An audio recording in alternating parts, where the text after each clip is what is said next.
Bowie followed the gorgeous woman with a sleek fall of honey blonde hair, listening to the steady stream of one-sided conversation she seemed to be having with his heretofore nonverbal little brother.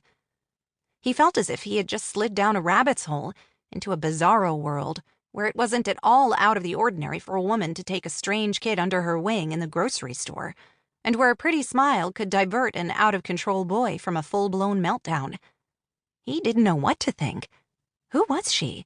And how had she managed to reach his brother so quickly and so efficiently? He certainly hadn't been able to pull it off in the 3 weeks since Milo had been dumped in his lap. The brother he never knew existed, from the mother he hadn't seen or heard from in nearly 2 decades.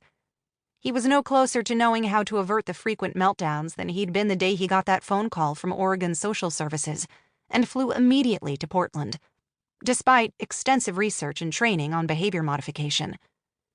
Rabbit hole. That accurately described where he'd been the last 3 weeks, falling down one blind chute after another. A month ago, he thought he had his world pretty figured out.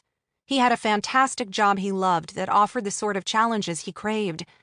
Maybe he hadn't been completely thrilled about leaving the excitement and dynamic energy of Silicon Valley at first, but after his first few months in town, Haven Point had been growing on him.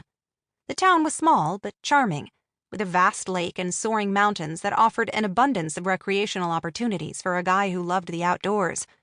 He had been thrilled to take on the challenge of overseeing all the research and development at the new Kane Tech facility in town. If he ever stopped to think about it, he couldn't help a spurt of pride at how far he had come, all through his own talent and drive.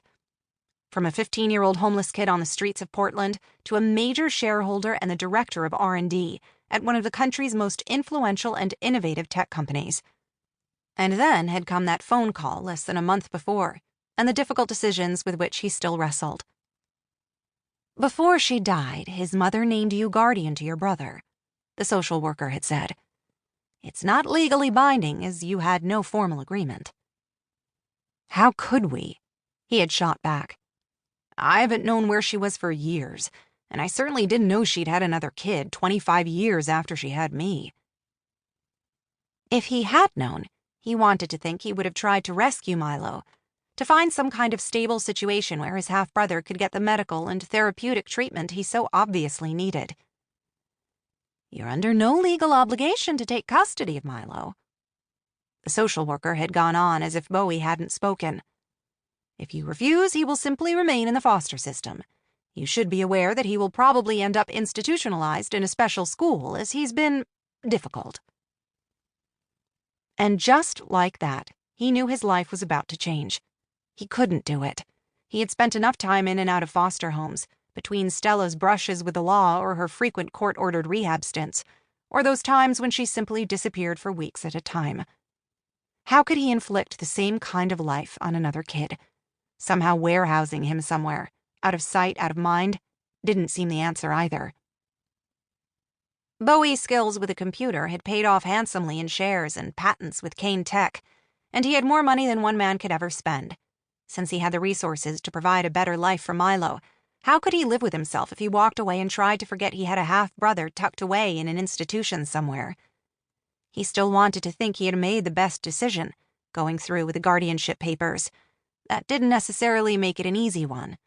Nor did his almost unlimited resources help him find qualified caregivers who would stick, as the last few days amply demonstrated. "You think those are better than these?